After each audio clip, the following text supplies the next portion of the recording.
Mire, dice Borges, como el descubrimiento del amor, como el descubrimiento del mar, el descubrimiento de Dostoyevski marca una fecha memorable de nuestra vida. Y sin duda tiene razón. Me produce un tremendo placer compartir un poquito, porque nunca es suficiente, acerca de un autor tan grande, tan admirado, tan respetado, tan escindido. Hubo en Dostoyevski un profundo cambio de entender el mundo, pues que quedó registrado como una especie de incisión de cuña en una carta que dirige a Natalia Dmitrievna von Vicina, la mujer que le regaló, que le dio el Nuevo Testamento cuando Dostoyevski estuvo encarcelado en Siberia. Bueno, esta carta fue enviada en marzo de 1854, un mes después de que Dostoyevski cumpliera con una sentencia de 4 años de trabajos forzados, y en esa carta se analiza a sí mismo en retrospectiva, donde sus creencias parecen encontrarse en una especie de encrucijada. Sentimos su incredulidad y una pues muy exaltada, ¿no?, creencia en la figura de Jesucristo, y pues muy a su estilo, dice en la carta: he escuchado de mucha gente que usted es muy religiosa, Natalia Dmitrievna, y no porque usted sea religiosa le escribo, sino porque yo mismo he experimentado y sentido que la verdad brilla en el infortunio.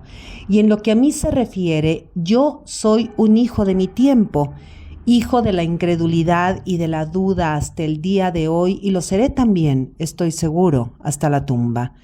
Qué terribles sufrimientos me ha costado y me sigue costando hoy esta sed de creer que me quema el alma cuanto más fuertes son los sentimientos contrarios. Y sin embargo Dios me envía a veces momentos de completa tranquilidad. En tales momentos yo amo y encuentro que los demás me aman, y es entonces cuando he escrito un credo en el que todo para mí está claro y es sagrado. Este credo es sencillo: creer que no hay nada más hermoso, más profundo, más atrayente, más razonable, más viril y más perfecto que Cristo. Y no solamente que no hay otro, sino que yo lo digo con un amor celoso, que no lo puede haber. Aun si alguien quisiera probarme que la verdad se encuentra fuera de Cristo, yo preferiría quedarme con Cristo antes que con la verdad. Bueno, mire, a partir de esta carta, pues hay otro Dostoyevski, como una especie de doble, como una especie de desdoblamiento, un Dostoyevski mucho más religioso, incluso con menos ataques epilépticos, y a partir de aquí también, después de que es liberado, ¿no?, de haber cumplido esa condena, pues va a surgir la segunda parte de su obra, que es la más rica y también la más terrible. Bueno, empecemos por el principio, y como que voy a ir y voy a regresar, ¿no?, en esa parte tan compleja de entender, de comprender, de gozar todo este escritor, todo completo, ¿no? Me refiero tanto su vida como sus obras, como su pensamiento, como sus ideas. Bueno, entonces, como dice Aristóteles, pues empecemos por el principio. Fyodor Mikhailovich Dostoyevski nace en 1821, pocos años antes de que en diciembre de 1825 se produjera el fracaso del llamado levantamiento decembrista, cuando un grupo de sublevados, pues también llamados nihilistas o liberales, propiciaron el primer movimiento revolucionario contra el zarismo. Mire, esta revuelta fue un pronunciamiento liberal, decíamos, contra el zar Nicolás I, y bueno, por supuesto, pues él manda a las tropas a sofocar la revuelta, pues porque el objetivo de estos liberales, de estos nihilistas, de estos revolucionarios, pues era derrocarlo y establecer una reforma constitucional en la monarquía. Y bueno, este fracaso va a marcar las primeras obras de Dostoyevski, ¿no? Un antes y un después, como muchos otros hechos también, ¿no?, en la historia de Rusia. Y bueno, también hay circunstancias que son puntos de orientación en la vida de Fyodor. Uno de ellos, precisamente, los vamos a situar en 1837, cuando, y aquí nos vamos a preguntar, si fallece o si es asesinado Alexander Pushkin. Alexander Pushkin es una de las influencias más importantes en la obra de Dostoyevsky. Es el pionero de la literatura rusa moderna. Pushkin es el padre de la lengua rusa. Entonces, imagínese que muere, decíamos, o lo asesinan en un duelo. El contrincante disparó primero. Y el pueblo ruso lo adoraba, pero con fervor místico, a tal grado que el zarismo, imagínense, bueno, traslada el cuerpo en secreto a medianoche a la hacienda de la madre del escritor, ahí le dan sepultura ante unos pocos familiares y amigos, y solo por darnos una idea de lo que la muerte, o nos preguntamos si asesinato de Pushkin significó para el pueblo ruso, pues este pueblo va a exigir justicia y va a exigir también venganza contra el militar francés que disparó primero en el duelo. Y entonces va a aparecer un poema escrito por Mikhail Lermontov y que además también, bueno, este hecho lo va a llevar a una tragedia, a este poeta Lermontov. El poema es largo y se titula La muerte del poeta. Y aquí solamente le voy a leer las últimas estrofas de este poema largo cuando le está casi, bueno, no casi, le está diciendo directamente, ¿no? En un sentido, pues con una imagen metafórica, a todos los que rodean el trono. Fíjese, les dice verdugos de la gloria, ¿sí? Y les dice también que ellos callan la verdad, y les dice malvados, y también les dice que hay un tribunal divino, y que hay un juez terrible que los espera, ¿no? Ante este hecho, y que ese juez obviamente sabe todos los pensamientos y todas las obras, y además dice que ni toda la sangre de la monarquía, mire, lo dice así, y su sangre toda, y se refiere a la sangre de la monarquía, esa sangre de ustedes no bastará para lavar la sangre justa del poeta. Y bueno, es largo, pero yo le recomiendo la lectura de este poema de Mikhail Lermontov, titulado La muerte del poeta, que es muy significativo dentro de la literatura y dentro de la historia rusa, porque decíamos es un reclamo por la justicia y la verdad, porque el zarismo protegió a ese militar francés que mató a Pushkin, y bueno, se decía que ese militar era amante de un embajador. Entonces, bueno, aquí hay todo un tema. Pushkin, decíamos, influyó fuertemente en Dostoyevsky. Mire, por ejemplo, nada más por poner un solo ejemplo, para entender la duplicidad, la ambigüedad, el carácter napoleónico de Raskolnikov, me refiero al protagonista de Crimen y Castigo, tenemos que remontarnos al cuento de Alexander Pushkin titulado La Dama de Picas, porque el personaje principal se castiga a sí mismo primero y luego busca ser castigado.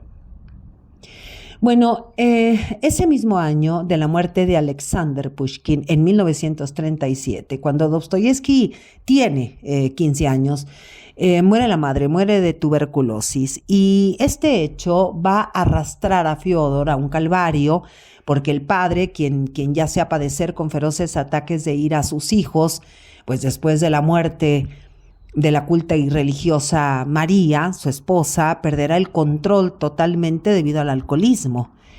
Eso es muy importante también en la obra de Dostoyevsky. Bueno, otra fecha importante es 1855, cuando muere el zar Nicolás I, porque fue el que mandó a Dostoyevsky a presidio, y bueno, no antes, sin condenarlo, pues dijéramos, a una falsa muerte, ¿no? En 1849, y estuvo en presidio 4 años, y ese es todo un tema que comentaremos más adelante. Entonces, como vemos, pues tenemos la fortuna como lectores o lectoras de leer en las obras de Dostoyevsky las ideas de una Rusia convulsionada, ¿no? Y de una Europa que también se está desmoronando. Bueno, pues como les decía, Dostoyevsky nació el 11 de noviembre de 1821. Fue el segundo de 7 hijos, con un padre autoritario, médico de un hospital para pobres en Moscú. El padre pues tiene la posibilidad de adquirir unas tierras Y sin embargo, la corta experiencia rural de Dostoyevsky, salvo algunos breves episodios, no aparece en su obra. Él es básicamente un escritor que se centra en la ciudad y es fundamentalmente un escritor petersburgués. Bueno, el padre, junto al hermano mayor de Dostoyevsky, envía a los dos hijos a estudiar ingeniería a una academia militar y poco después el padre muere violentamente a manos de uno de sus siervos. Y quizá este hecho demuestra el carácter colérico del padre. Bueno, y fíjese, al respecto de esto, de toda la cuestión del padre, ¿no? Y del propio Fyodor, pues Freud va a escribir un prólogo a la obra de los hermanos Karamazov, y que quedó dentro, obviamente, de las obras completas de Freud y que es tomado como un ensayo importantísimo, titulado Dostoyevsky y el parricidio. Y este estudio de Freud tiene un inicio maravilloso que dice: en la rica personalidad de Dostoyevsky podemos distinguir 4 facetas: el poeta, el neurótico, el moralista y el pecador. Se pregunta Freud ahora, ¿cómo orientarnos en esta intrincada complicación? Bueno, Freud toma la epilepsia, el escritor ruso, como una especie de hilo conductor para la comprensión de su neurosis. Luego concluye que sus ataques epilépticos pues para nada estaban relacionados con ningún problema físico ni menos intelectual. Y vamos, que su brillante obra así lo demuestra, sino que más bien se trata de una manifestación de su inconsciente, debido a que según Freud, pues Dostoyevsky seguramente deseó la muerte de su padre, ese padre colérico, ¿no? Y por tanto la epilepsia pues era una forma de autocastigo y que por tal motivo resistió y se resignó a hacer a esa condena injusta, ¿no? Porque parecería que él merecía ese castigo. Y el hecho de que fuera sometido a un acto de crueldad también, de estar a punto, imagínese, de ser fusilado, pero a nada de ser fusilado, y en el exacto momento donde le van a disparar o cuando le van a disparar, llega un mensaje del zar con un indulto para ser trasladado a Siberia. Y ser liberado 4 años después, ¿no? En una suerte como de expiación, según Freud, ¿no? Y por haber decíamos inconscientemente, la muerte del padre. Bueno, el padre muere cuando Dostoyevsky tiene 18 años. Y a partir de ese hecho va a sufrir, decíamos, los ataques de epilepsia. Y mismos que van a disminuir cuando es liberado. Y cuando exalta su religiosidad y regresa de lleno a la escritura, aunque bueno, en la cárcel escribió algunos relatitos. Entonces, si lo imaginamos cronológicamente, Fyodor Dostoyevsky publica su primera obra, Pobres Gentes, en 1846, cuando tiene 25 años. Esta obra de Pobres Gentes es una novela epistolar, donde 2 parientes pobres intercambian cartas, y la médula está en la tremenda pobreza que viven. Es una novela social, realista, con tintes naturalistas, que utiliza la técnica de la polifonía. ¿Qué es esto de la técnica de la polifonía? La polifonía es cuando se usan, ¿no?, narradores y voces para contar hechos desde diferentes perspectivas. Pues mire, esta técnica de la polifonía es la base de la teoría de la novela del teórico y crítico literario Mikhail Bakhtin, quien dice, y esto es sumamente interesante, porque sin esto poco entendemos las obras de Dostoyevsky. ¿Qué es lo que dice Bakhtin? Dice: Dostoyevsky es el creador de la novela polifónica. El discurso del héroe acerca del mundo y de sí mismo no es portavoz del autor. Tiene una excepcional independencia en la estructura de la obra, parece sonar al lado del autor y combina de una manera especial con este y con las voces igualmente independientes de otros héroes. La pluralidad de voces y conciencias independientes e inconfundibles, la auténtica polifonía de voces autónomas, viene a ser, en efecto, la característica principal de las novelas de Dostoyevsky. Entonces, por ahí nos vamos a centrar siempre cuando leamos las obras de Dostoyevsky, ¿no? En la técnica de la polifonía. Bueno, después de Pobres Gentes, Dostoyevsky publicará la novela El Doble, que le recomiendo ampliamente. El doble es la metáfora de la libertad, de los deseos, del desenfreno, del engaño también. Publicará 3 obras más. Básicamente diríamos que sus 5 primeras obras tratan el tema de la pobreza. Son novelas sociales, realistas, decíamos, publicadas pues antes de ser falsamente condenado a muerte y encarcelado por 4 años. Y mire, y entonces aquí es donde se sitúa el parteaguas, porque decíamos, al ser liberado, su pluma se desata. Y se desata sobre una textura de conflicto. Todas sus obras tratan más que nada sobre crisis cargadas de acción. Tratan de momentos difíciles, sus personajes son problemáticos porque el ser humano es un conflicto no resuelto. Dostoyevsky nos involucra a todos en asuntos que nos competen, que es la moral y la ética. Y nos formula preguntas incómodas acerca de la conciencia atormentada, acerca de la culpa, esa culpa imperativa, ¿no?, en la que viven sus personajes. Y esto se refleja en su cuaderno de notas donde escribe Dostoyevsky. ¿Cómo escribir? Sufrir mucho. Crisis fuerte a las 6 de la mañana, el día y casi la hora del suplicio. Nerviosidad, debilitamiento de la memoria, estado brumoso y en algún sentido contemplativo, una tristeza hipocondríaca sin objeto y como un matiz rojo sangrante. Hay instantes que duran 5 o 6 segundos de armonía eterna. Es alegría. Es superior al amor. Si durara más de 5 segundos, el alma no lo soportaría. En esos 5 segundos vivo toda mi vida y daría por ellos toda mi vida, pues lo vale. Así escribe y describe Dostoyevsky el sufrimiento que lo hacen padecer sus ataques epilépticos, y en este sentido me parece que la apuesta de su escritura se realiza como en un punto de intersección entre las crisis y la conciencia de la muerte.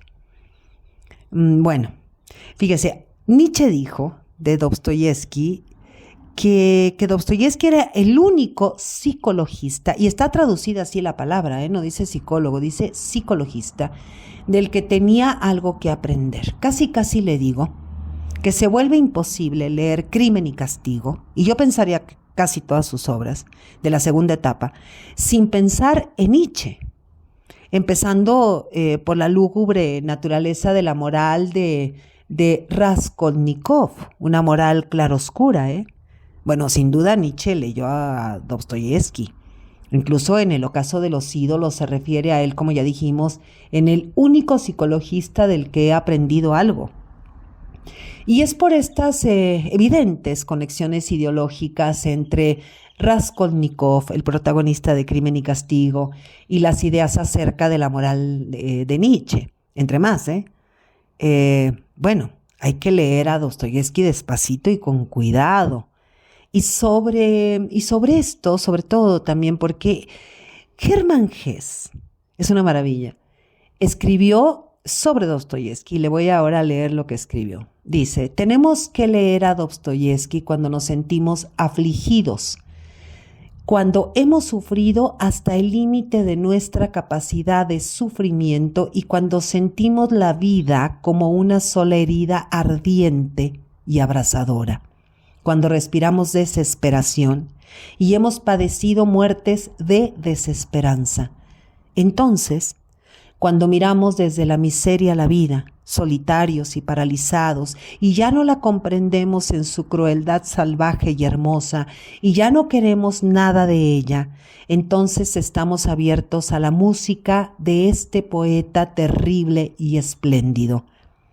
Entonces ya no somos espectadores, ya no somos sibaritas ni jueces, somos hermanos pobres entre todos los pobres diablos de sus obras, padecemos sus sufrimientos, contemplamos con ellos fascinados y sin aliento el torbellino de la vida, el molino eternamente moledor de la muerte.